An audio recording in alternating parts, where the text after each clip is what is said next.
Without further ado, can we please give a big welcome to the stage to Director of Popular Conservatism, Mr. Mark Littlewood, and eminent historian and broadcaster, Dr. David Starkey.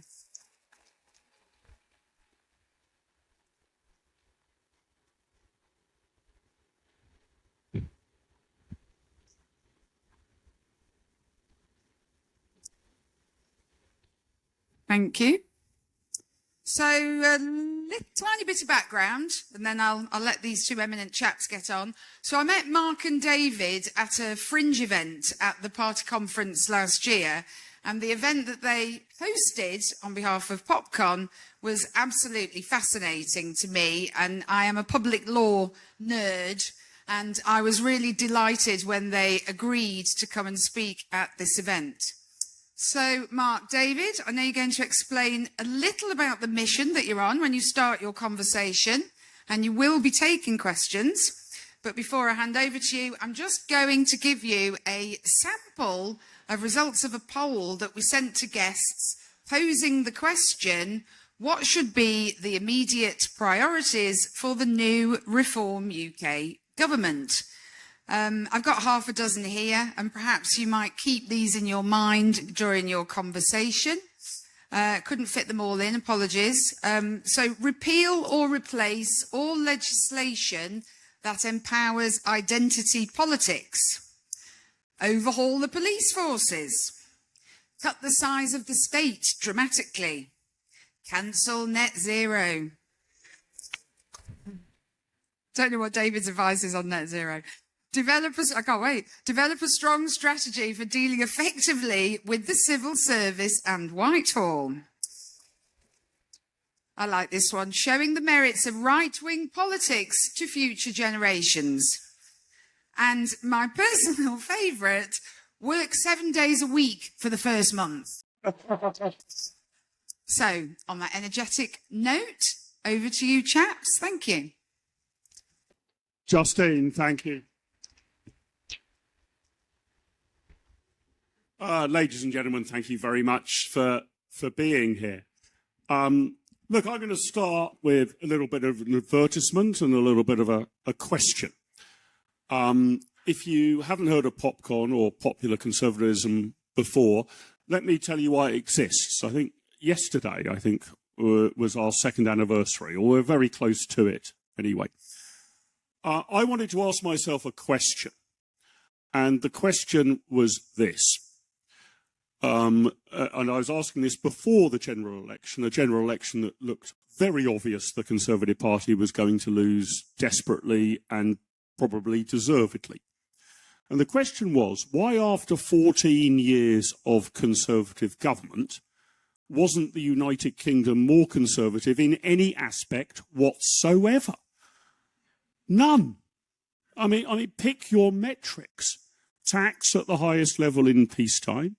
Public spending out of control, no sort of sound money, regulation had gone up, civil liberties had gone down, all sorts of insane woke nonsense like carbon net zero was not being merely entertained. Greta bloody Thunberg was on the press panel with Conservative cabinet ministers. Absolutely extraordinary. 14 years of an uninterrupted Conservative-led administration, and after those 14 years, the UK is not more Conservative at all. Why might this be so, was the question that I asked myself. And you can definitely point to the personal frailties of those 5 Conservative Prime Ministers. Maybe Cameron was really a Liberal. Maybe he was held back by the Liberal Democrats. Maybe Theresa May was too compromising. Maybe Liz Truss tried to do things too quickly. Maybe Boris Johnson shouldn't have eaten a slice of cake during lockdown. There are all sorts of personal frailties you could point to. But nevertheless, I think there was a bigger question. Had you just taken a snapshot of our country in 2010, a snapshot of it, and looked at all the data, tax rates, immigration policy, scale of government intervention in the individual lives of men and women, and another snapshot on the day the Conservatives led office. And imagine those are the only two snapshots you had. And with that information and that information alone, you had to try and work out what sort of government we had had over those 14 years. Well, you probably would have concluded that Jeremy Corbyn had been our Prime Minister for 14 years, or at least a woke, left-leaning, progressive, green-friendly, internationalist rather than patriotic government. And I wanted to try and find the answer to that question. And the gentleman on my right, unquestionably the greatest Conservative public intellectual of our age, I think has answered it for me. And I very much hope over the next hour or so, he's going to answer it for you. Because I think working out that conundrum, not in a party political way, not in a point scoring way, but to work out what went wrong when a supposedly right of centre party had the opportunity to change Britain and just drifted in the direction that was previously set. That's been the question I've asked, and I think we've got the answer, but you be the judge of that. So this is how it's going to work, if that's okay with you. Justine, I have taken a note of those 6 questions, 6 potential priorities for a reform government, and I'm definitely going to pepper those in. But I think once you've heard from David, you'll work out that we can probably solve all of them simultaneously, indeed need to, that they are not discrete problems. So, David, it's wonderful to be with you again, and thank you for the great service you've given this movement. And I'm going to start not with your grand philosophy, but with a simple question that now seems to explain the party political divide in modern British politics. And the reason given, at least, for Robert Jenrick switching from the Conservatives to Reform. And it seems to be based on this, doesn't it? Is Britain broken? And from what I can gather, Reform say, yes, it is, and it needs to be fixed somehow. The Conservatives say, or at least the Conservative leader says, it's damaged but not broken. But according to Robert Jenrick's account around the shadow cabinet table, there were 3 positions. 1, Britain is broken. 2, Britain is not broken. 3, Britain is broken, but we shouldn't admit that publicly. What's your take on the brokenness of Britain?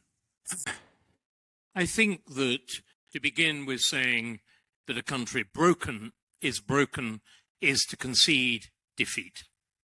It is simply the statement, all we've got to do in this hall is to drink, weep, shed tears, go away and slit our throats, or go off to Zurich. So and oddly enough, I'm not very keen on that position, and I've lived my own life on a kind of cautious optimism.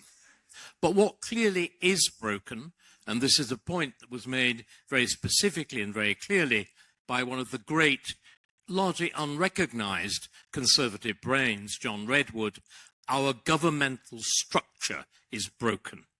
Now, that is a cause of weeping, but it's also a cause of optimism, because it means politics can begin to solve it. And you're a political movement. You aim now to become a majority political movement, to have Farage as Prime Minister, so something can be done. Now, let's just quickly break down what we're really saying and why Robert and Kemi disagreed. What Mark has slightly slithered over, we are here... Very good at doing. He's very good at slithering. We are here amongst the enemy, because you may have heard, he said, we were called, if only it were true, popular conservatism. There's never been a sillier title, you'll forgive me, but the moment at which conservatism ceased to be popular, he chose it. But Can I just say, I think conservatism is popular. It's just the bloody Tory party that isn't conservative, but it isn't popular. Right, okay. Good. What we're dealing with is an argument about the nature of conservatism. And I think this is what we really need to focus on, what we really need to tackle now.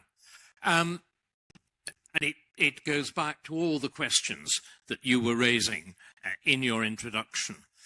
Broadly speaking, what happened was, or what we've got Robert on the one side, what we've got Kemi, if I pronounced her name correctly, which we know is now a matter of fundamental political divide. What each one of them is doing is raising a fundamental question about those 14 years. If you say the governmental structure is broken, what you're really saying is the Conservative Party in government from 2010 to 2014 effectively became a continuation of Tony Blair's New Labour. And this is the fundamental thing we've got to understand. We've also got to understand, and again, let me, having put that big idea there, let's revert to the questions of personalities. Mark, slightly less honestly, me very honestly, we have proclaimed that we sort of remain conservatives. Now, in public speaking, I always say there's an absolute element of pantomime. You failed. The moment we said we were conservatives, I was expecting hiss, boo, get off the stage and whatever. But I think you're revealing, ladies and gentlemen, aren't you, that almost all of you were. How many, can I ask an honest question? We've been honest. How many of you were Conservative Party members or have voted Conservative? The overwhelming number in the room. So what we're dealing with is a debate about the nature of conservatism. That's the essential debate. In other words, it's exactly like the 1970s, when Thatcher had the same problem, or it's exactly, I would argue, going right back to the beginnings of conservatism in the 1830s and 40s, it's the debate between Peel and Disraeli. And we need to understand that. And once we've understood that, we can actually get somewhere. So, David, what is that split then? It's not just about personalities and who's being loyal or being loyal. This absurd business of suddenly everybody declaring, treating a political party as though it was a football club. He's a bloody football fan, and the amount that I've heard, I never even really knew where Southampton was, but never mind. And I know it doesn't really exist in the soccer table, but there we are. That shows you are studying it seriously. Oh, I know. But so what we've really got to do is to go back to why there is this problem, and because I think I've already got the sense that this is a serious audience, and the one thing that we've really discovered, we've been touring all over the country, we've been doing about 100 events a year, and what we've found is that reform events have a degree of passion, involvement, a desire to understand, which makes them unique. So let's go back to the beginning. We've got to understand conservatism begins in defeat. It starts, the very word is first used in 1835 with the Tamworth Manifesto after the Great Reform Act is passed, which destroys the old Tory party. So, this is quite important to understand this, David, that although the name Tory is still in common usage because Conservative is too long to get into a headline. Exactly. Actually, this is a full rebranding of the party. It's just been known as the Tories, and now in 1835 it becomes the Conservative because Party. its central principles had been destroyed. The restricted franchise, the outlawing of Roman Catholicism from public life, they'd all gone. You to invent something new. But of course, and listen to this carefully, because it is a fundamental problem. If you say you're a conservative, basically it means you are at least skeptical about change, if not positively hostile. That's what the word means. But the position that's adopted in 1835 by Robert Peel is we accept this enormous constitutional change of 1832. So the question, ladies and gentlemen, becomes, having accepted a big change, where do you stop? And we can now see why there is this perpetual tendency to slither in conservatism, because it begins in compromise. It begins in the acceptance of change. And what I would like to argue is only one person of all our leaders. He's not our greatest prime minister, but he's certainly our greatest leader. He's our foundational leader, which is Benjamin Disraeli. Disraeli gets it right. And what he says is, and it's really worth listening to this, I think this, if one is trying to refound a Conservative Party, can I gently say, reform will simply eventually take the Conservative Party over. And it will be rebranded, but it will be re-understood. It will be re-empowered. What Disraeli says is this. It's really worth listening to it carefully. And by the way, it's worth thinking about the circumstances under which he made that remark. He makes the remark in Edinburgh, in one of the largest halls of the 19th century. He had stated it before in the Free Trade Hall in Manchester and even in the Crystal Palace in London. Ladies and gentlemen, he's addressing thousands of people without a microphone. He is talking for 2 hours. And do you know what he has to power him? 2 bottles of brandy, and we merely have a couple of glasses of red wine. You see the failure, the shabbiness of modern politics. But anyway, even powered by just a couple of glasses of red wine, Disraeli says the following. Britain is this is the great paradox. We are both the most progressive country and the most conservative country. And he says, Britain is a progressive country, so change is inevitable. And if you look in the Oxford Dictionary of Quotations, the quotation stops there. So Disraeli looks to be the answer. He looks like a wit. He looks exactly like a Cameroon. We just go with the flow. But what he says is something completely different and is much more fundamental and is what we believe in and what I hope will persuade you. I don't think you'll need much persuading. It's a question of defining ideas and terms. Disraeli then goes on and says, the question is not, will there be change? Of course there'll be change. It's what sort of change? Will change be in accordance with the traditions and customs of the country, or will it be in accordance with ruthless international liberalism? And this is the disaster. This is the catastrophe of the Conservative Party of 2010. Because what it did, thanks to Cameron, thanks to May, thanks to Johnson, was to buy in to the Blairite settlement, which was in fact a slow burn French Revolution, introducing these ruthless principles of international liberalism that not only Disraeli, but also Burke in the generation before him had railed against. And this has been the disaster.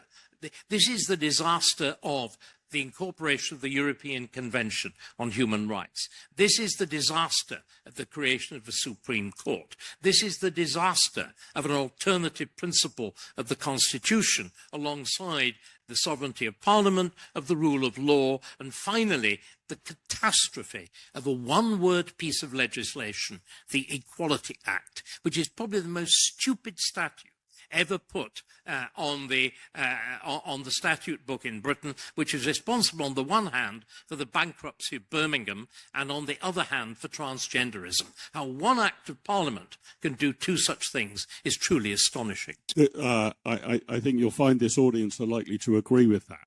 But David, I want to try and use your examples of Robert Peel and Benjamin Disraeli, and they're sort of sometimes you accept change. So in the case of Peel, the extension of the franchise, we're going to go along with that. In fact, Benjamin Disraeli, when he was Prime Minister, took that even further and enfranchised the working class, not merely the middle class. And so the job of somebody who sees themselves as a small c Conservative is to work out what change you adapt to, and has been in its literal meaning progressive, that brings progress, not in its current term, which means woke nonsense. That for some reason the devil always has the best tunes, and they've coined that word for themselves as well, whereas I consider myself progressive. I'm in favour of progress, but also in favour of conserving things. But what's that challenge now, then? So what was it that the Conservatives wrongly preserved in their 14 years in office that they should have stepped away from? And can you give us some examples? Because in Peel's case, you said it was an acceptance of the widening of the franchise. In Disraeli's case, I think he broadly accepted a further widening of the franchise. So what changes either have been fought back against by Conservatives or should have been in the last 100 years or so? Right. Well, let's answer the first part of your question first. What is the disaster in 2010? The disaster is to have been Conservative, apparently, like Robert Peel in 1832, to have said, we've seen a government, that's the Blair government, the Brown government, which has carried out this huge range of constitutional changes, of devolution, of the incorporation of the European Convention, of the Equality Act, of the Supreme Court, and to say this amounts to a new constitutional settlement. It's our duty as Conservatives, and by the way, it's also in our electoral interest, because we've had leaders like Haig or Ian Duncan Smith or Michael Howard who've all railed against this stuff and failed. Therefore, the only way we can get back into power is to accept it and to build on it.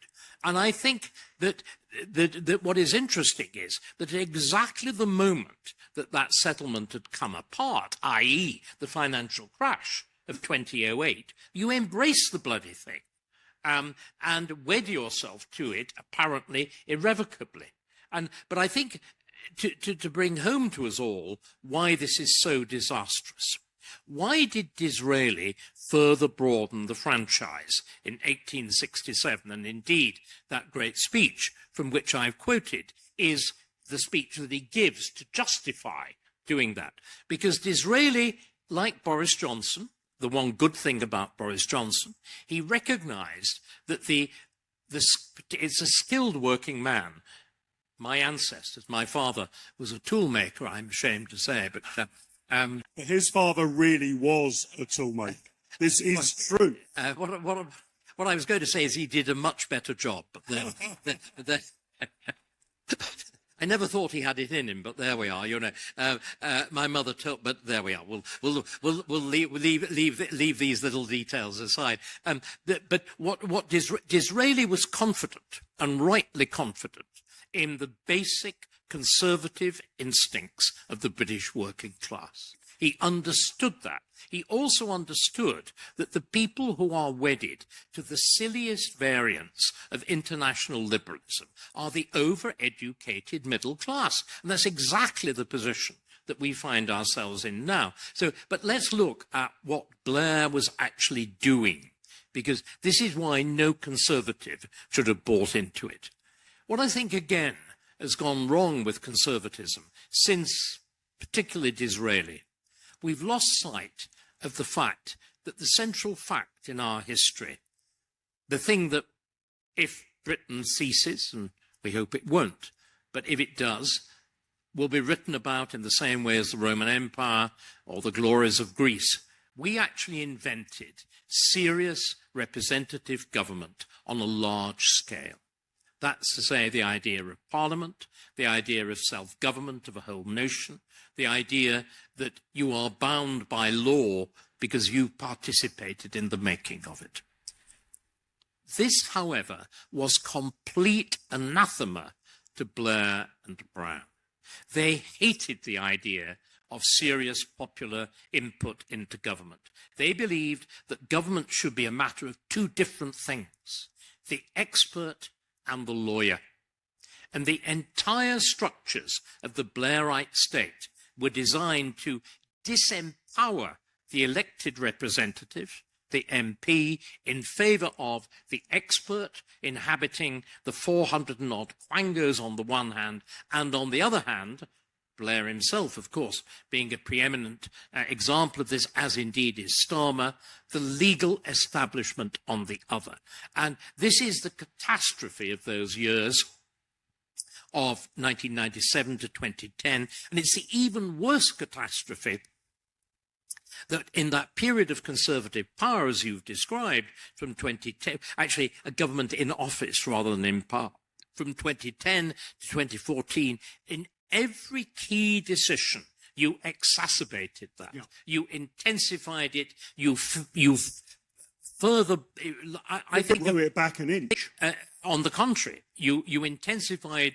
With the result is that by 2014, Britain resembles Gulliver in Lilliput, tied down by this network of, on the one hand, the 400-odd quangos, and on the other, this absurd tangle, self-contradictory tangle of legalism and regulation. Okay, David, this is really fascinating because we've given quite a kicking to the Conservatives, and a well-deserved one. But let's start with Blair, because I can remember when he was elected to office, and I didn't vote for the Labour Party. I voted for the Conservative Party in that election, and it feels a long time ago. It is. It was an early political memory of mine, as I'm fond of saying. I'm in my late 40s, my very late 40s.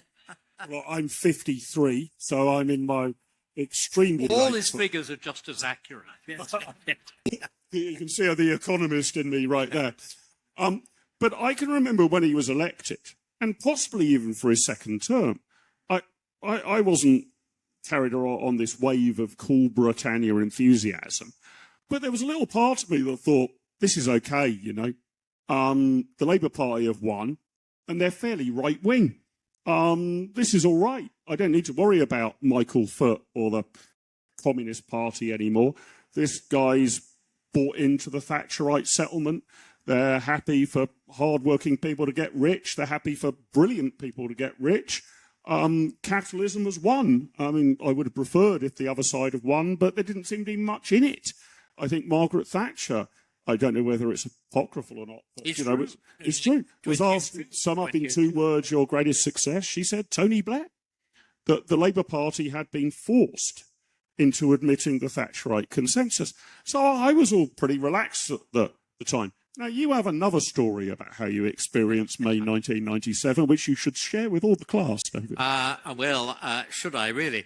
I spent the latter part of the evening with my head down the lavatory, vomiting up far too much expensive champagne. I had a sort of, again, like you, I had no very clear idea, but one had an instinct. Something was going to go wrong. And you know what? Again, I've only formulated the ideas that we are discussing now long after the event. And it's really important to understand historical understanding operates backwards. And which is why when historians pretend to be prophets, you should regard them as charlatans, because that's what they are. But for me, the dawning realization came, as I've tried to explain to you, that this was a deliberate destruction of what had been the most successful state in history. It was quite deliberately calculated. We're going to push aside, though we may discuss in questions, the whole business of devolution, which was fundamentally intended to destroy the traditional structure, the traditional broad political structure of Britain as a whole. It's also important to admit the complicity of my own discipline, of historians in that fact. People like David Cannadine, Linda Colley, Richard Evans, all got knighthoods out of deliberately rubbishing British history. And it's really delegitimating British history. But the more important thing is, I think you can look at 2 ancestors of all of this. One is the anti-national nature of the European Union, and obviously Blair's desire to assimilate to it. The other is the direct model of the post-45 German constitution, which is profoundly aware of the supposed complicity of the electorate in the rise of National Socialism.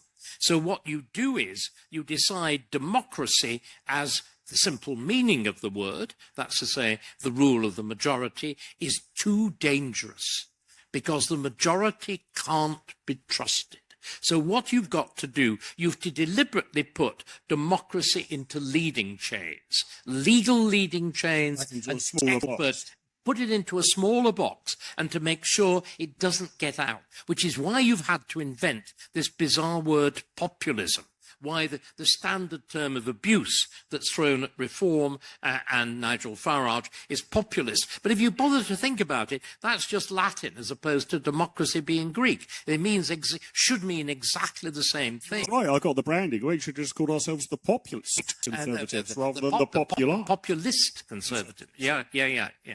So, but I think what we should do is very quickly, let's try and do it quickly. Because what I'm intrigued on, and you and I discuss this a lot, but I think most people in the audience table will get that world view. Yeah. But what did it mean in practical terms? What did that Blair government do, either under the table or in plain sight, to reduce democracy, to undermine our constitutional parliamentary sovereignty? Because, I didn't sort of notice it at the time. It just seemed to me a slightly modernising, cleaning up exercise. But the word modernising. Modernising. What it really meant was replacing a system in which finally the centre of power and authority is this body called Parliament, this universal representative organ. And what you do instead, you now move into let's look at the two sides, the legal and the expert. Let's begin with the expert. This is where power goes to. This is where power goes to. Let's look at the role of the expert. You begin with the so-called independence of the Bank of England, the setting up of the Monetary Policy Committee. So the single most powerful instrument that the state commands in fiscal management, the setting of interest rates, you deliberately give to an independent expert body over which you can appoint members to it, but beyond that you have no control whatever. And moreover, it is not answerable to the electorate for any mistakes that it makes. And then that is succeeded by a huge cascade of 400 and odd other such bodies, appointed in the same way, deliberately made non-accountable. And these are the quangos, the quasi-autonomous non-governmental organisations, which, remember, control about a third of state expenditure, over which, again, 500 billion, over which, again, you have no control. Now, again, it's important to understand both why this seems very... You see, again, why you were not alarmed, why most people weren't alarmed. In many ways, it sounds a very good idea. Experts are important. I'm one. In a kind of way, you are, even though you only read PPE. Not a proper sport. Not a proper degree. But experts matter. But again, there's this wonderful phrase which is disputed between Teddy Roosevelt and Winston Churchill. They're talking about the ultimate expert, the scientist. You want your expert on tap, but not on top. In other words, you want input from experts, but you don't want to leave the final decision to them. Let's look at some of the problems. Some examples. I'm going to do just that. If you look, for example, at English nature has been directly responsible for two of the most absurd decisions ever taken. One of them is the famous bat tunnel on HS2. That is the decision that bats are terribly important, so we have to protect them. Yes, I understand that. Do we have to spend £100 million on constructing a bat tunnel? Now, if you think about it, you could have built 3 Ritz Bats hotels and given each bat a bat butler, for roughly the same price. And if you think bats are silly at £100 million, how about constructing a fish disco at £600 million to stop Sizewell slightly overheating a shoal of fish? This is genuinely demented. Because these people only cared about bats They only and fish. care about one issue. Government is about balancing things against each other, which is why we have a wonderful final example, which we just talk about quickly before we move on to law. We were actually ruled by an expert committee during COVID. We were ruled by SAGE. That's even the kind of, scientific advisory group. This is even taken directly out of the Greek philosopher Plato, who actually believed this was the appropriate means of government. We had the government of the Nobel Prize-winning philosopher kings. I'm, of course, an Aristotelian, and Aristotle gets it right when he takes the contrary view that the judge of a meal is not the cook, the expert, but the eater. And that's what government should essentially be about. But if you think during COVID, we had this very distinguished group of people. There were charlatans in it, of course, like Neil Ferguson from Imperial, but there were very real people. But what is the purpose of this committee? It is to stop anybody dying of COVID. Now, think about it. You've got a very simple test. What was, it turned out, the average age of death from COVID? It was 82 or 83. The average age of death is 81. Get COVID, live longer. And with this, what turns out, I think, in most ways, certainly compared with Spanish flu or any typical bad dose of flu, to be a rather minor disease, what did we do? We decided that the entire NHS had to become the National COVID Service. So it didn't matter if you died of cancer. It was positively welcome if you died of heart disease. You then go on and decide that in order to stop this infection spreading, although school children are not going to get it, you are going to incorporate school children in lockdown as well, with the result you destroy the educational patterns of 3 generations of No trade-offs were made. No trade-offs. And it gets worse. You make no financial trade-offs. You incur, thanks to the whole business of lockdown, thanks to furlough, thanks to trying to keep the economy afloat, you incur debts of 400-500 billion. These are on a scale of a moderately serious war, which of course we're not capable of fighting, but that's another matter. And then finally, the thing that's most catastrophic with furlough, you establish the habit of getting something for nothing. Now, all of that is the result of single-issue government without the need for trade-off. Okay, because, just quickly, finally, the only people who should have the right to determine that balance between one objective and another is the elected politician who's answerable to you. Yeah. That is...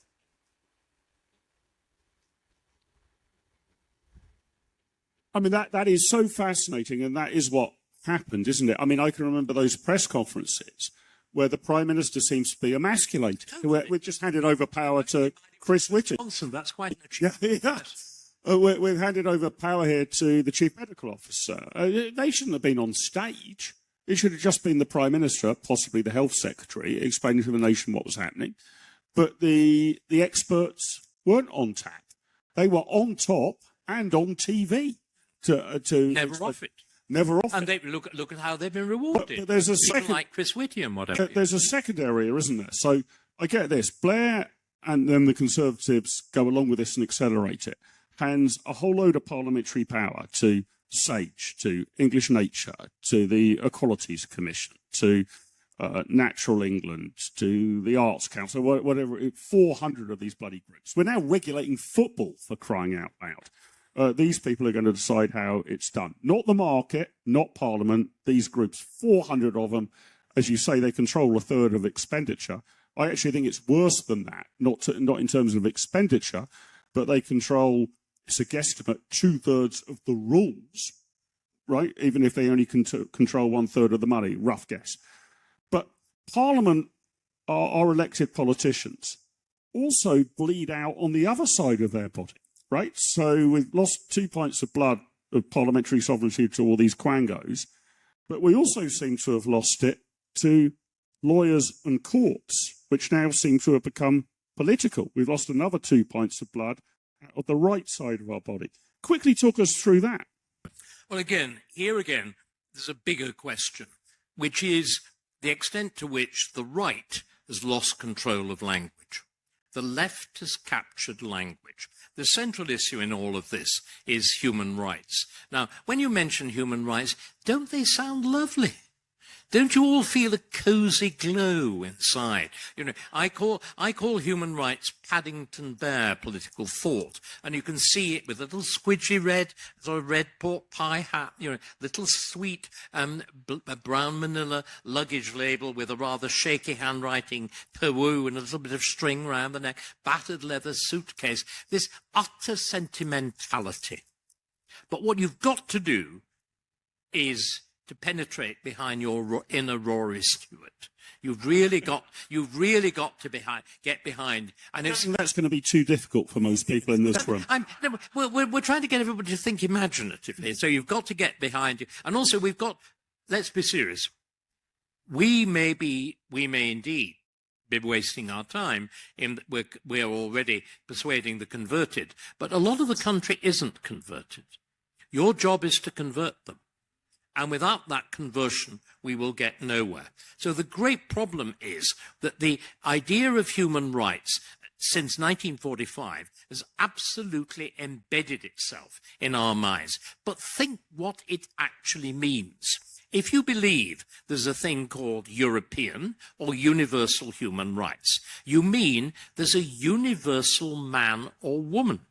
You mean that people are detached from their history, from their country, from their nationality, from their tradition, which means, of course, and the left actually believes this, it's in the Green Party manifesto, the newly landed immigrant, tidy up his beard a little bit, wash him down, trim his fingernails, make sure the gun doesn't stick out too much, and he's just like you and me, and he will behave in exactly the same fashion, because we're all the same, aren't we?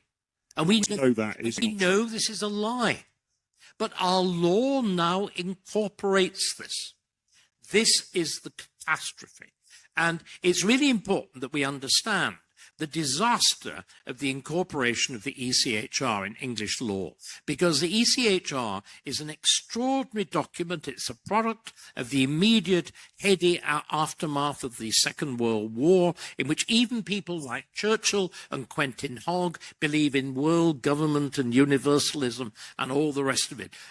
But what it does, because it's formulated in these unbelievably broad terms, right to family life, any judge can make of it what he wants in complete opposition to the regular way in which parliamentary statute is written in Britain. Can I just ask you on that? Because I thought that the principle in an English court is if it's confused, you need to divine what it was that Parliament was trying to express at the time. Yep. And I'm told, although I'm no lawyer, that Article 8, this is your right to a private and family life at the time, although we can't be certain, essentially that was supposed to mean the Gestapo can't storm into your family home. It was not supposed to mean we can't kick you out of your country because of your son's preference on chicken nuggets. No. But the problem is, if you actually look at that wording, all those limitations of the 1940s are not written into it. There is simply the open statement. And once the judges... They call it an evolving document. They call it a living instrument. It's exactly the same problem with the Constitution of the United States of America, why the Constitution has stopped acting, or stopped in the 1960s, acting as an effective instrument, because you build in this idea. But just very quickly, to go on from that, we've got to understand what lawyers actually did with this. And the key lawyer who's responsible for this is a man called Tom Bingham, Lord Tom Bingham. He is the one who uses the Human Rights Act to drive through an extraordinarily aggressive program of judicial assertion, of effectively saying that the best judge of the interest of the nation is not the elected politician, but the judge. And it has the most terrible consequences. He explains them quite clearly, wisely perhaps, in a lecture in Australia. And listen to this. This is what he says. Human rights law is counter-democratic. It is anti-majoritarian. It favours the minority over the majority. And he lists the minority. This is deliberate. This is now, ladies and gentlemen, when we talk about two-tier justice, this is not a turn of phrase. This is now accepted legal convention. And Bingham goes on and lists the minorities that are being protected. They begin with the mentally ill. So the cases of Kalokane and Rudakabana are not an accident. They are deliberately protected. The cases of gypsies and whatever, again, they are the next group to be listed. In other words, every antisocial group enjoys a special protection against the majority. It is lunatic. This is a complete inversion of good government. And even worse, you then go on and deduce this principle that there is a thing called the rule of law, which effectively means judge-made law holds strength against parliamentary law, which is made with the input of the elected representatives. And you do this in the most outrageous fashion with the Supreme Court and its decision against Boris Johnson that the prorogation of Parliament was illegal. This is unthinkable. This reverses the entire precedent of the Bill of Rights of 1689. It stands on its head every single assumption of our polity. And yet, what did the Conservatives do? They backed off. And at every other stage on the whole of this dreadful process, they intensified what they inherited. So if we look at the Climate Change Act, which begins under Ed Miliband in 2008, it is intensified, legally entrenched, and the date brought forward by Theresa May in 2015 to 2050. Do we all realize, ladies and gentlemen, this means lawyers actually determine our extractive industry policy. Lawyers determine whether you can drill in the North Sea or whether you can frack, and they invariably say no. Lawyers now set wages. The absurdity of what's gone on in Birmingham under the Equality Act is worse than anything before Margaret Thatcher. At least before Margaret Thatcher, you'd have prices and income store. Can I just ask you, David, about, I'm not saying it was the most significant thing, but to my mind it was the most eye-catching about the advance of the lawyers and the judiciary, okay? And that was when, it was 6 months ago. Something like that. An issue had come up that a family from Palestine had been let in to the UK under rules that had been specifically written to cover Ukrainians. Right? Now, you can argue about these rules one way or another. Should we have been so generous to Ukrainians? Should we be generous, equally generous to everyone on the planet? Whatever. Anyway, Parliament came up with a specific scheme for Ukrainians, which the courts then interpreted to apply to a family who were clearly not Ukrainian. And were in fact Gazan. And this became a matter of debate over Prime Minister's questions between Badenoch and Starmer, in which, unusually, I think they actually largely agreed that the law shouldn't have been interpreted in that fashion. Well, the Uniparty, isn't it? Right, but they agreed, but this was the Uniparty against the judiciary, right? And the Lady Chief Justice then intervened in public debate. She didn't explain the decision. She didn't say, well, actually, Parliament said this under Clause 109. We could only possibly interpret their intentions in this fashion. I mean, surely they meant by Ukrainian, Gazan as well. That's the only way the courts could have possibly interpreted it. I'm confused. As Oscar Wilde always said, an error of translation. Yeah. An error of translation. No, she didn't say that. She came out and said, how very dare Kemi Badenoch and Keir Starmer discuss this over the dispatch box in Parliament? How very dare they? This is well above their pay grade. Now, as it happens, that might not have had particular impact on public policy in that particular instance, but that speaks to a Supreme Court above our sovereign Parliament, doesn't it? It does. And what is even worse, of course, and this is where Robert Jenrick, who is your most recent recruit, distinguished himself particularly, with the whole business of pinning down two-tier justice with the decision of another quasi-legal body, the Sentencing Council, which decided that everybody who was not basically a white straight male, so I'm okay because I'm a puff. If I go up and I'm absolutely. you're done for. If I go up in front of the courts, I'm entitled to reference for probation, which we all know means a diminished term of imprisonment. And again, Shabana Mahmood said this equally, again, there was a uniparty, this equally was disgraceful, and once again, only much more powerfully, and with the whole of the judiciary behind her, Lady Justice Carr says, this is outrageous, this is against the separation of powers. Now, this is simply rubbish. This is saying that lawyers are entitled actually to set, not simply the sentencing in what she said was judges must have the right to sentence in an individual case. Yes, they do, but they can't determine the rights of sentencing in broad categories. It's a political decision. That is a political decision, but there's been this complete erosion of the two. And the great task, one of the things we were challenged by the chairman, was to look at the big, broad issues that a reform government must deal with. There has to be a repossession of this entire sphere by those who answer to the people. There's got to be a clear understanding that the only proper element of national sovereignty, that thing that binds us all, is the popular vote, and that anything else is simply intolerable.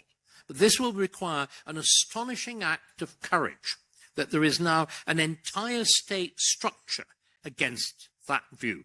It will have to be fought, it will have to be crushed, the proper tradition will have to be reasserted. But, ladies and gentlemen, that is not a revolution. That is a restoration. That's a bringing back of what's there before, of what is a tradition only done away with within the last 30 years. That's so fascinating, David. So fascinating. And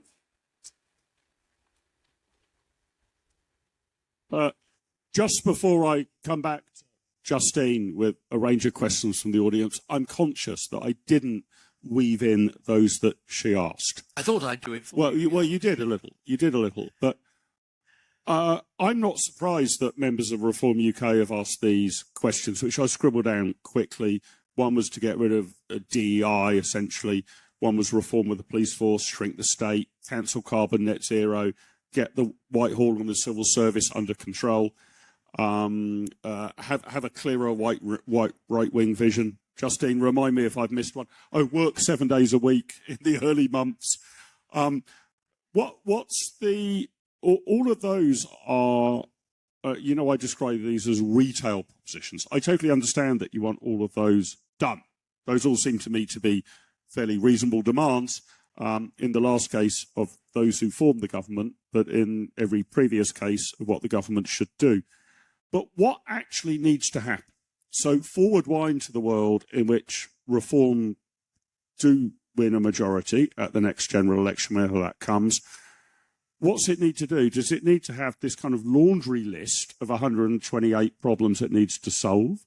Or is there a kind of bazooka or a particular way of tackling all of these problems simultaneously at once? I think what we've got to understand is, if you look back at the Blair government and the left in general, they've understood one thing that we didn't. First of all, it depends on legislation. It depends on law. The strength of the whole business of so-called woke is because it's embodied in law, and it's also embodied in ruthless application of patronage.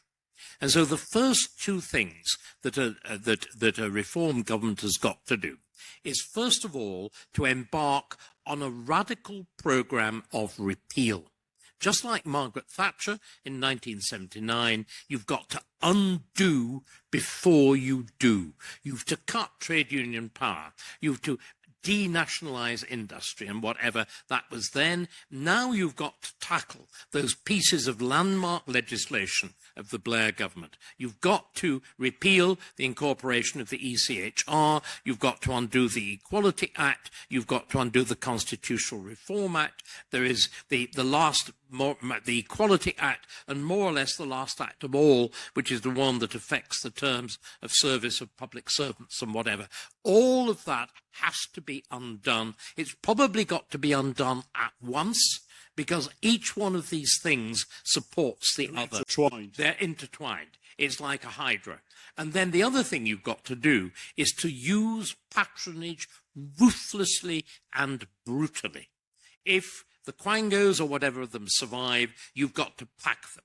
You've got to pack the House of Lords. In other words, you've got to take back control from all, deliberately Gordon Brown hived all these things off to committees of experts that he knew would deliver the right result. He knew would be populated by his people. By his people. And this is exactly what's gone wrong with the universities, the Church of England, the lot. But this has got to be repossessed. You've got to, as it was traditionally, these are appointments by the monarch on the advice of the Prime Minister. This has got to be brought back. So there's got to be a great repeal and restoration, and then there's got to be a ruthless exercise of patronage, which means we need the right people to patronise. And ladies and gentlemen, I imagine about half of them are sitting in this room, so feel smug. David, thank you very much indeed. It's been an amazing chat.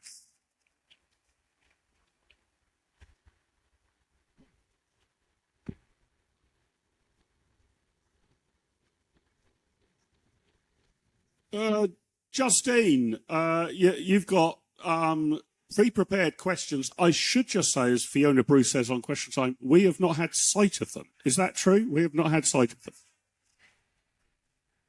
So I'll hand over to you, Justine, to fire the questions at us. Oh, sorry. May I approach the bench? I'm going to sit up here if that's all right. Okay. So the first question is from Carl Catchpole.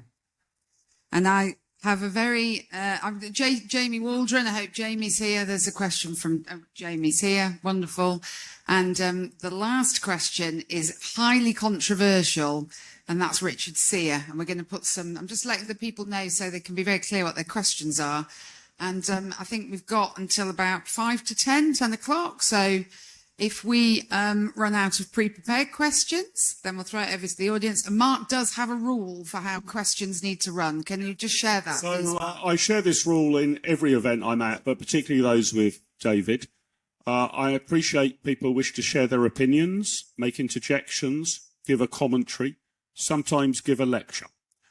You are entitled to do all of those, but they must be no more than one sentence long, and they must end in a question mark. Agreed on the ground rules? Those are the ground rules. Let us begin. Mr. Catchpole, your question, please. Thank you, gentlemen, for coming tonight. My question is, David has actually touched on it already. Is it imperative that Nigel asks the King to appoint members to the House of Lords straight away? Nadeem Zahawi, Nadine Dorries would be probably good members of the House of Lords. And yeah, do you think that would be a great benefit? We need people in the law.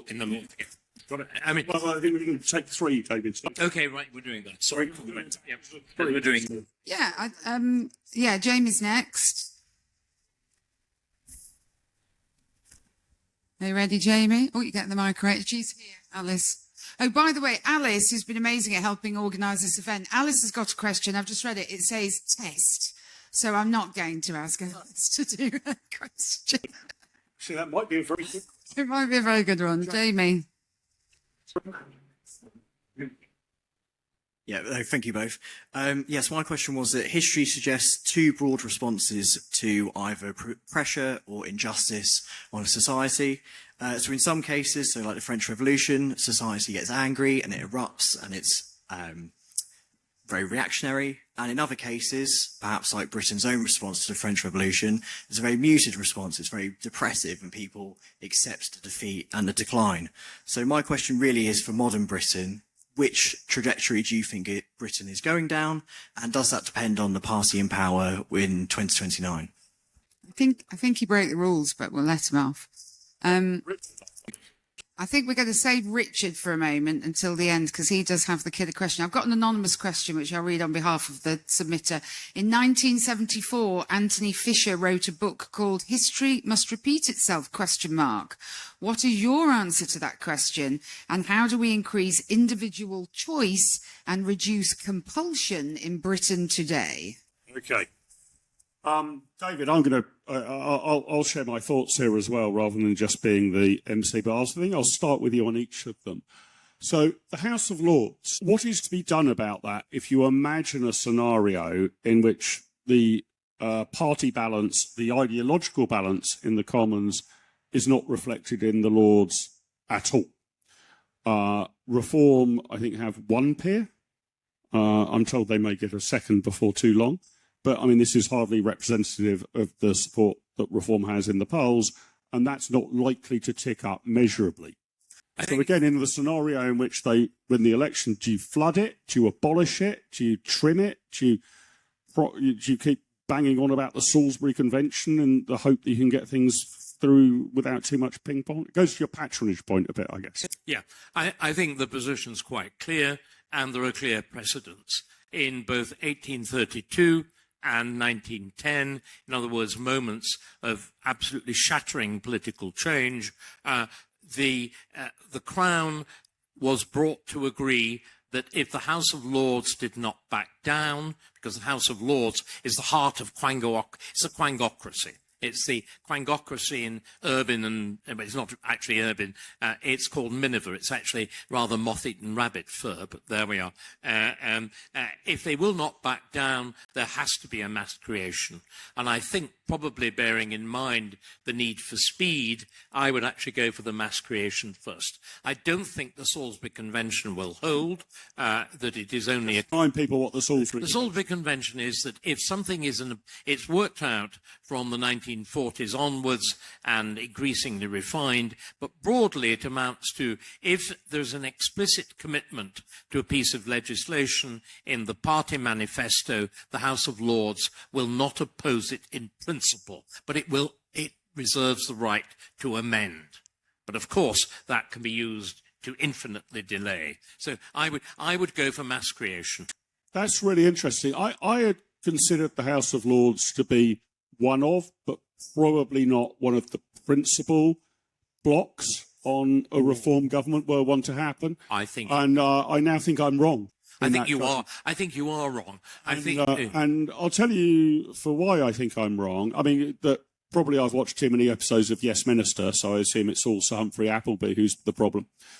But I was also persuaded that the House of Lords could be the biggest problem for a new government that wants to restore Britain, for the reason that you just touched on, David, that it is no longer a kind of constitutional backstop with a load of crusties saying, well, I'm not so sure about this. I think you might want to think again. We'd just like to refine it a bit. The Quango state is populated by these members of the House of Lords. If they're living, right? I mean, they're paid quite well just for turning up, but they are typically sitting on the Environment Agency Board or a consultant or for the English law, nature or the Law Lords. So, oddly enough, it sounds odd saying this as a Conservative, doesn't it? But that body is likely the enemy. You see, but again, it's very important. I mean, making the big... Sorry, this is diverging from the questions.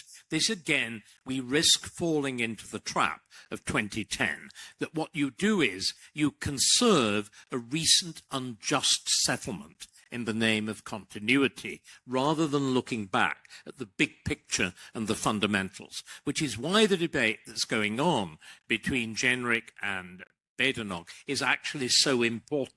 One has to realize where the balance of Disraeli's tradition, national continuity really lies. But you've also got to do something else, which is what no politician, not even Farage has done. You've got to explain our politicians seem to me to have lost the talent of explaining. And the only way, again, in which a reformed government, or indeed a broader conservative coalition, whatever it would look like, is going to be able to do any of this thing. It has got to have first, which we haven't discussed, it's got to have not only a big majority like Starmer, but it's got to have a big majority which is actually rooted in a genuine popular support. 30-odd% might get you the Commons, it won't get you the country.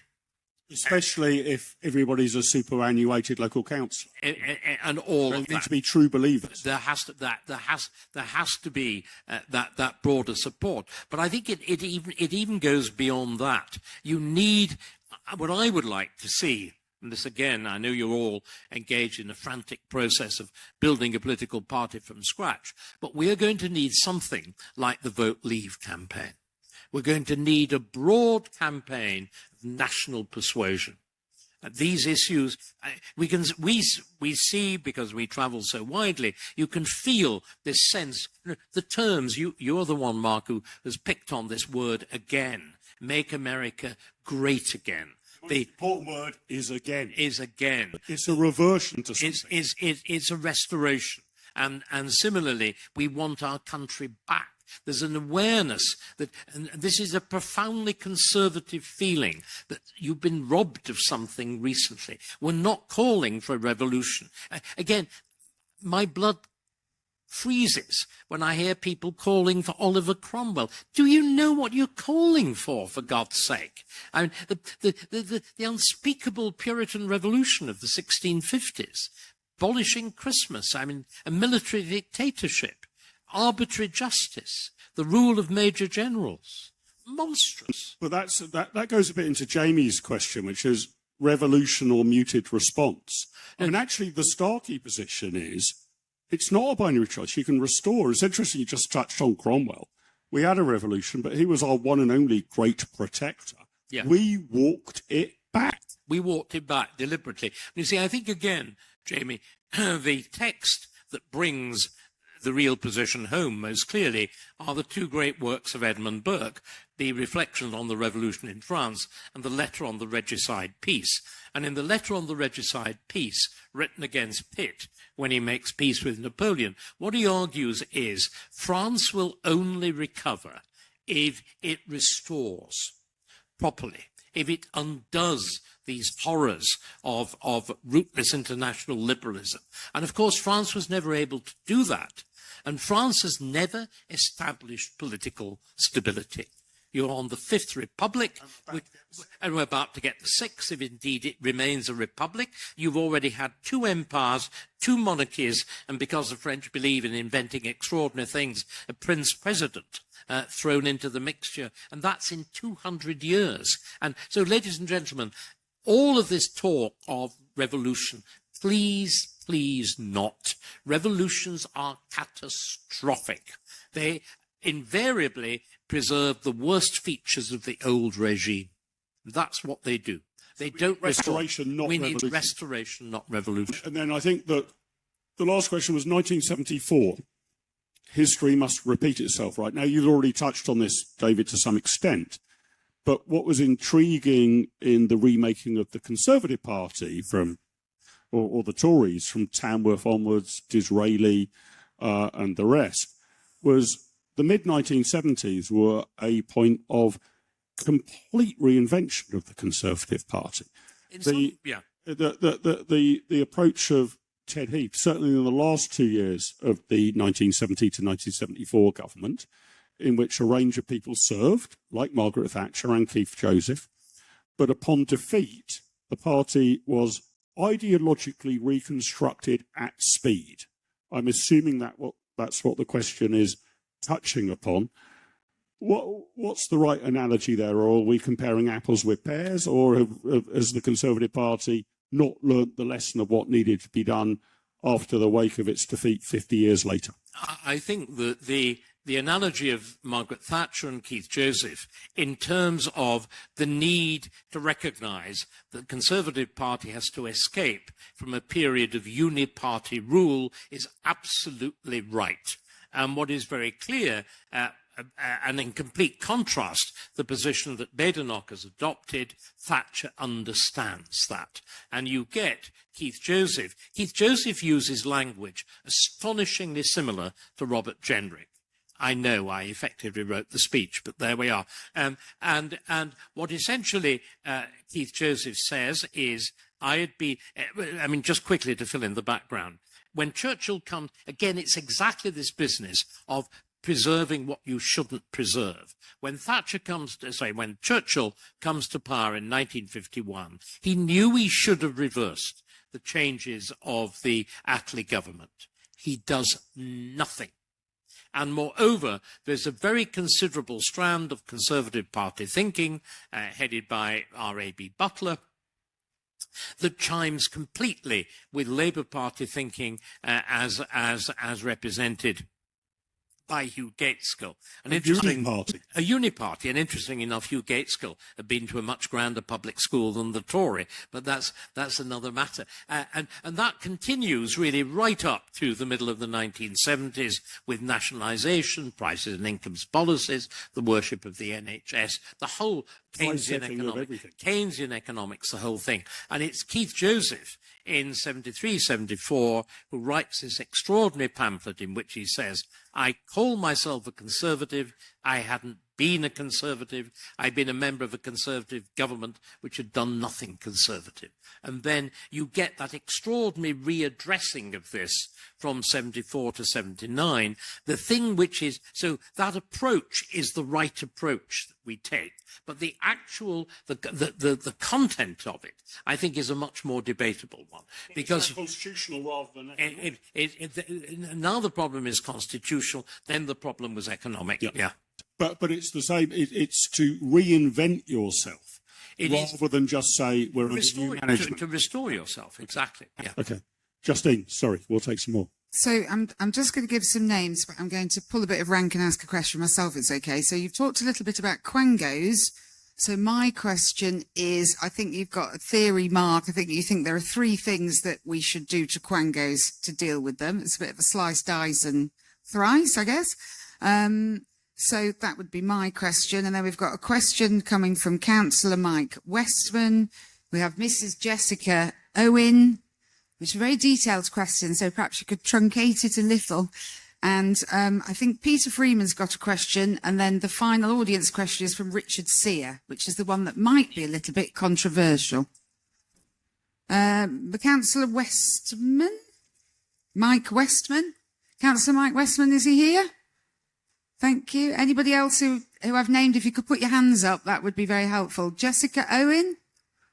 Oh, there's Jessica Owen. And Peter Freeman, he's sat right at the back. Gentlemen, good evening. My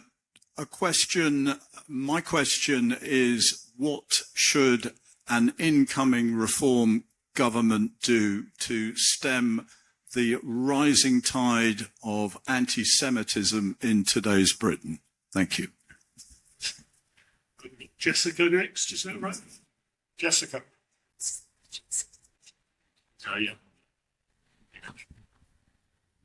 I'm wondering if the panel, what the panel's thoughts are on restating the citizenship as a vehicle to describe the principles, benefits and responsibilities of us all as citizens. Thank you. Peter is the next. Peter Freeman?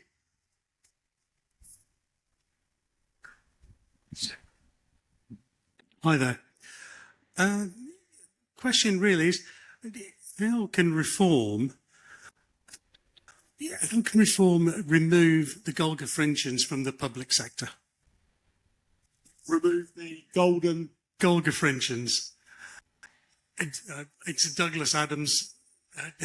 You're going to need to put that in English. Sorry, but So I think you're referring to the hitchhikers, guys, to the guys. Middle management. Middle management. Yeah. Yeah. And then there was yours, Justine. mine's about your slice, dice and quangos. And then we've got Richard Sear he's got the final question. I think he's there, Alice.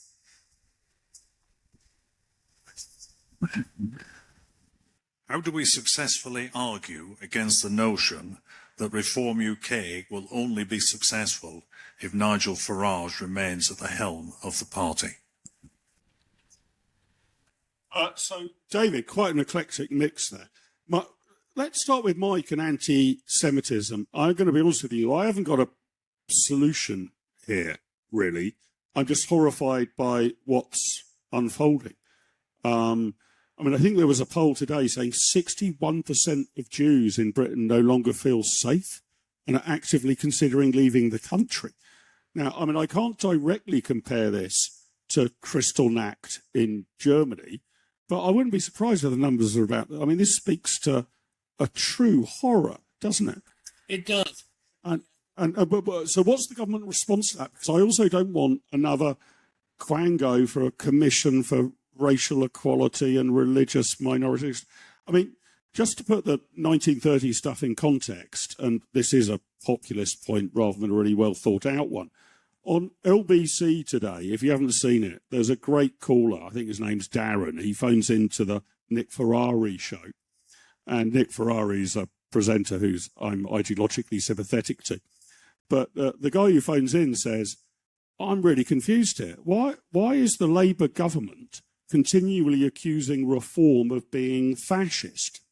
Because I tell you what I'd expect a fascist government to do. Cancel elections. Abolish jury trial. Try to bring in digital ID. Get in dubious arrangements about giving off our territory to other powers who we're not sympathetic to. That's not very no, that's not fascist. You take other people's. You take other people's. Or you enter an arrangement with. But it goes to the same thing, doesn't it? That is something more sinister happening here than we are aware of. I'm not a conspiracy theorist. I think there's a rather simple solution. Let's again, and one of the things Reform has been very good at doing, but hasn't yet perhaps gone far enough, and I've undoubtedly gone too far on the subject, calling things by their proper names. The reason for anti-Semitism is twofold. It is Islamism on the one hand and the idiot embrace of Islamism by the radical left on the other. We know exactly why this happens.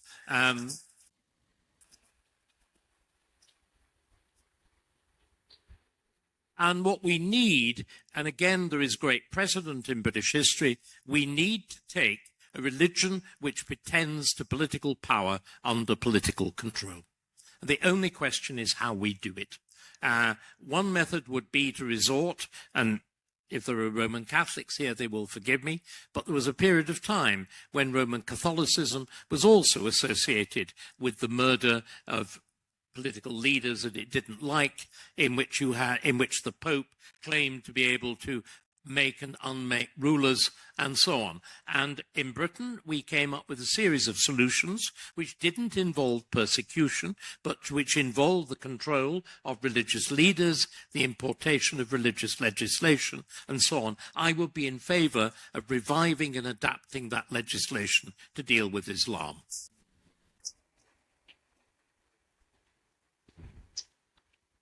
Now, Jessica asked a really interesting question about citizenship, and I'm open-minded on this, but I've got a little bit of an anecdote to share. That it seems we haven't got this quite right. Okay, so I have a long-term friend of mine. She's a French lady about my age, has I think now become a British citizen. But she took me through the citizenship quiz that she needed to complete in order to become a British citizen. I should add, she is a high earner, an intelligent woman, a law-abiding woman, etc., etc. She's probably the sort of person we would want to become a British citizen. She loves Britain more than she loves France, I would say. But the citizenship questionnaire was like a pub quiz. It was things like, what's the flower of Cornwall, right? And, I would have failed it for sure. She worked out how to research it such that she could tick all of these various boxes. But it wasn't really a test of citizenship. It was a pub trivia quest of general knowledge. And speaking to Danny Kruger, and I think he's mentioned this to you as well, although it does seem a little bit nebulous and ephemeral to me, but I'm still pondering it. Should we go back to some form of oath that needs to be taken by those who wish to become citizens? You could also apply this to people who are in public service, that civil servants should be loyal to the Crown, not to the ECHR. I think that our military could be undermined by this as well. So, although it sounds a bit like Cub Scouts honour, isn't there something slightly more profound in that, rather than asking people what the anthem is of the Welsh rugby team or whatever ludicrous things were on this citizenship test? Yeah, I agree completely. I mean, the problem is that we are completely confused. Fundamentally, we don't know what citizenship means. And that is a result, clearly, of the fact we used to have a completely clear notion what being a citizen of Britain meant. From 1607, from the so-called Calvin case of 1607, this was designed to deal with the fact England and Scotland had been united under the Crown. The rule was decided that anybody who was born in Britain was therefore a subject of the Crown. That was then extended, of course, when the Empire was created. So everybody who was a subject of the Crown, whether in the American colonies, the Australian, the New Zealand, the African colonies were. And then, of course, as the Empire begins first to separate into self-governing states and then to dissolve from 1948, you resort to a series of bizarre limitations of that, which are entirely incoherent.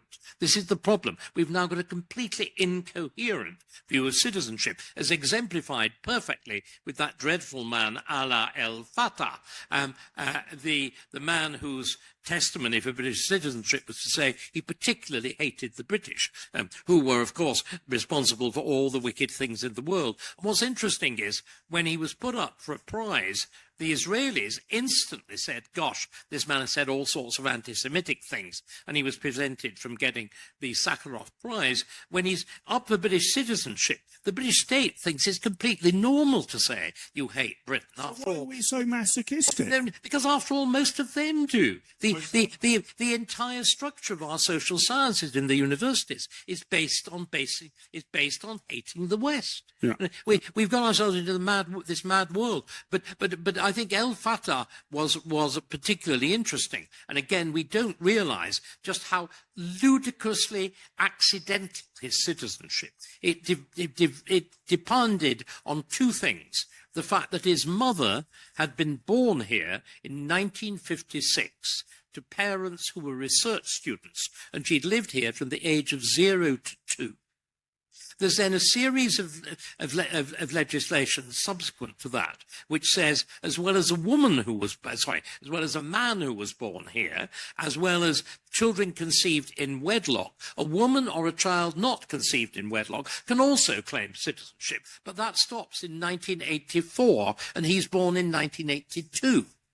So, two extraordinary chances to apparently turn this. Why do you think that became a cause célèbre then? I mean, it was madness. It's complete, but sorry, this is a highlight as to how lunatic our rules of citizenship are. But at the same time, we've invested this sheer piece of paper, which is meaningless in terms of attachment, devotion to a country, to absorption of a tradition, even to speaking the language. We invested with the same degree, at least the radical left, the Starmerites do.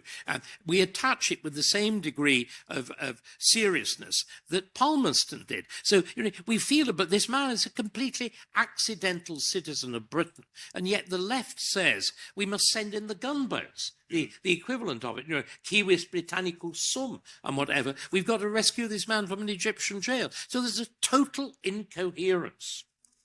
As there is in so much of our public life. I mean, if you look at why nothing can be done in Britain, it's because every single agency of government and every single law and every single agency fights with all the others. We're in a state of complete absurd conflict. I mean, what on the el-Fatah case, sorry to prolong this, but I think it's interesting. What's extraordinary to me was not that he just sort of slipped through it wasn't sort of, oh my God, sorry, we didn't particularly look at that piece of paper. You're quite right. Some lazy civil servant must have hit the green button rather than the red button. I mean, this was a massive coordinated effort by the cultural left. The Prime Minister then tweets out saying, to achieve this was a top priority of our government. So it was espoused by Rishi Sunak. Sorry, forgive me. Thank you. It was espoused by Rishi Sunak. It was espoused by Liz Truss. It was James Cleverly. Yeah. I mean, but again, there's a really interesting point here, that the extraordinary diffusion of our government means that it's particularly vulnerable to pressure groups and interest groups. And most of these are also state funded. So you get things like the Refugee Council. You get things like Liberty. They all receive massive amounts of state funding, usually to campaign against. So they're sock puppets. They're sock puppets, but they're sock puppets Funded by you. Funded by you, which is what is so intolerable. Now, Peter asks... Could I just interrupt them? I'm just conscious of time. So Peter's question, I think he'll forgive us if we leave his question on middle management, and he can take it up with me later if he doesn't like it. I am married to him, so I'll take the flag. That's fine. You're taking the hit then. I'll take the hit on that one. You can email me the answer. And in terms of the question I asked you about quangos, I think there's probably a 3-word answer to that, and then we can go to Richards, and we're coming up to time. I think we'll be able to knock all these. I mean, Peter was asked about middle management and the civil service. Here are some numbers to conjure with. 4.5 million Brits are now employed as civil servants or public sector workers. 1.5 million of them are in the National Health Service. Now, I support universal, free at the point of use health provision. I just want to make that plain. But there's always a battle in the National Health Service, well, not a battle, but an interesting stat on which is the biggest employer on planet Earth. And for the last 20 years, this has varied between the Chinese Red Army, the nationalised Indian Railways, and the National Health Service. The National Health Service is now running away with it at 1.5 million. And as I joke, I think it probably kills more innocent people than the Chinese Red Army. Although that is not its intention. I mean, it's a disaster zone. It's got a couple of the areas that you would want, and I think this is why it's popular, that it's universal, free at the point of use, that people in affluent societies don't want to just face the risk that I mean, we need insurance against this sort of stuff. But those principles are abided by everywhere else in Europe. There is universal healthcare provision everywhere in Europe. Everybody says it's the NHS or the American system. It is not. The US system and the UK system are vying to be the two worst in the Western world. So I like trolling my Remainer friends by telling them that they're little Englanders. And I think we've got quite a bit to learn from Europe. And why would they be against the Danish system or the Dutch system of healthcare that seems to be enormously better than ours and has those key principles of universality? On middle management, I mean, the NHS is the key example of it. On the quangos, Justine, right? So what's to be done here? And I haven't done this exercise myself, so it's just how I'd approach it. So there's 444 roughly of these quangos, these unelected groups, whether it's English Nature, the Citizen Guidance Council, the Environment Agency, the Bank of England or whatever. And I would just set up a pretty simple spreadsheet here, right? List them in alphabetical order down one side. And I would work out what you're going to do with their functions in 3 columns, right? One would be abolish it. None of this is going to survive. The thing you're involved is a completely pointless process. It will simply not happen anymore. We're switching it off. The second is privatise it. There might be some of this that can be done by the private sector. I think some elements of, for example, Ofcom could go back to self-regulation by TV stations rather than it being a state regulator. And the third, in which I would expect most of the tally to be, actually more than half of the tally, if you say take something like flood defence, right? You shouldn't abolish it. it's not obvious that a free market could provide it. We might have an argument about that, but it's not obvious that it could. All of the bits that need to be done come fully within ministerial control, right? So the Environment Agency goes straight under the Environment Secretary. There's no independence about this, right? Natural England trying to protect bats and bloody fish goes under the Minister for Endangered Species, right, if you're going to retain any of that. And virtually nothing is left as independent from Parliament. Maybe one or two bits of the Bank of England remain slightly independent. The judiciary needs and the police need to have some independence. Operational independence has been overstretched, but I don't want to live in a scenario in which the Home Secretary phones up top cops and gives them a list of people they want arrested that night. I mean, that's a police state. But by and large, you strip out this supposed independence and you either abolish it, privatise it, or put it under ministerial control. And you've done that whole spreadsheet coloured yellow, amber or red or green for all of them, and you go into government and then execute it. That'd be my advice. David, what do you think on that? I would agree. Okay. That was as simple as Then I think our last question, which was very short and therefore quite pointed and is interesting to talk about, was Nigel Farage at the helm, right? Is this a one-man band? Can Nigel work with anybody? Is he actually even crucial? Supposing he is hit by a bus, is the whole game up? I mean, he's a remarkable figure. He's easily the most influential politician of the last 20 years, isn't he? By far. I mean, he's changed British political history, despite only having become a member of Parliament for Clacton 18 months ago. It's absolutely incredible what he's done this far. But does he end up being a Churchill or a John the Baptist? We don't know. And it's really important that one understands the fancy word is aleatoric, a measure of, from the Latin for a dice, an element of chance. We don't know. We can't know. But equally, it seems to me that the extraordinary, what I think is the determining factor in the last few months is where we are now, looking at you. This astonishing creation of a political movement on this scale, the largest membership party created in little more than 18 months.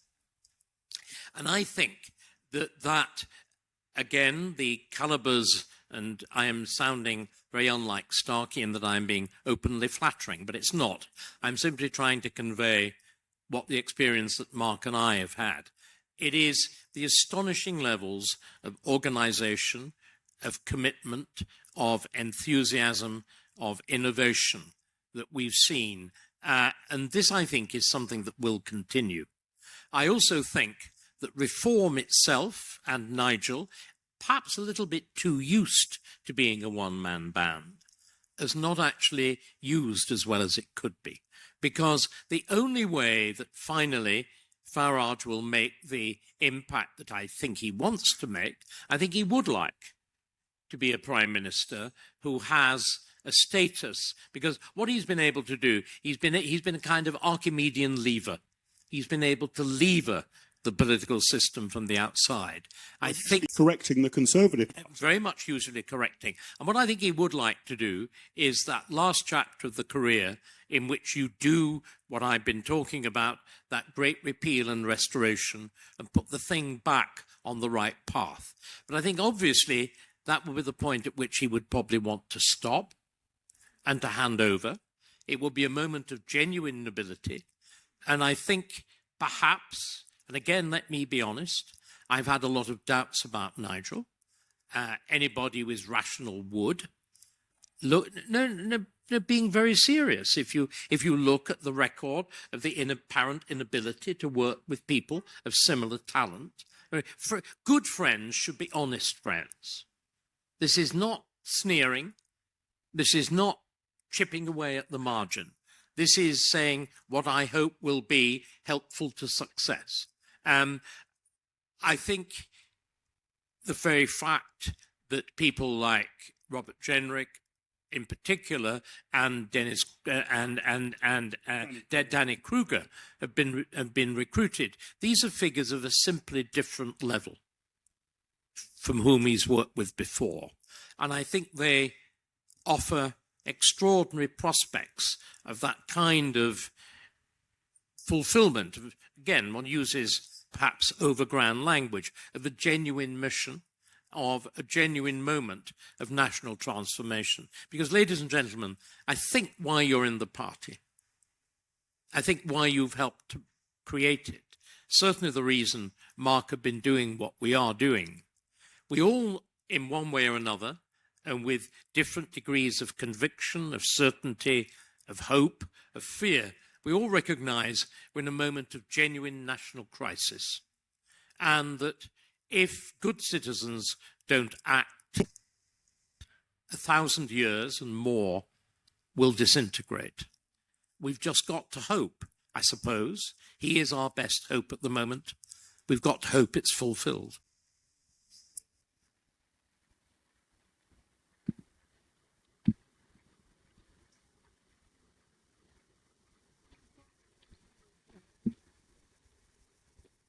Well, I think, I don't know about you, but all my Christmases came at once this evening, listening to these guys. I hope you've had such a wonderful evening and enjoyed listening to our panelists from part one. So we had Jimmy Lee, we had David Bick, we had Dan Barker, and we had a wonderful time with them. We've had Mark Littlewood, we've had Dr. David Starkey. If you would like to find the guys online, David has brilliant YouTube videos. He does loads of stuff with Jacob Rees-Mogg. You can go and see his David Starkey talks. Well, yeah, I don't know if that's a particular podcast, but I've missed that one. I'm surprised. I watch about 10 hours a week. And Mark's got the popularconservatism.com. Go there. You can sign up, and they have great little Zoom calls, and they have really interesting speakers. So it's well worth following the guys, because the ideas that they are going around evangelicizing, if that's the right word, evangelizing all around Reform UK branches, and the people are on the right of politics, not just correct, on the right of politics. And it is really, really important, the message they're bringing, which is not just about let's get loads of candidates and get into government, because when we get into government, we've actually really got to make it work, and we've got to hit the ground running. And we need people like this in our party, or helping our party, to make sure that we can achieve that, because that will benefit all of us. It will benefit us, it will benefit our children, it will benefit our communities and our grandchildren, and all those great things. So with that, I would just like to say thank you very much to all of the committee, particularly Alice Kemp, wherever she is, has been amazing. She's at the back. Give a round of applause to Alex, please. She's been absolutely amazing. Jamie's done so much. Michael, who just came to watch and ended up doing all the video, absolutely incredible effort. He came all the way from Yorkshire, bless him. Thank you very much. So I am very grateful. I hope you had a wonderful evening. I would like to give Mark and David a huge round of applause. Then I'm going to just ask our branch chair just to close the evening officially. Big round of applause for Mark and David. Thank you very much.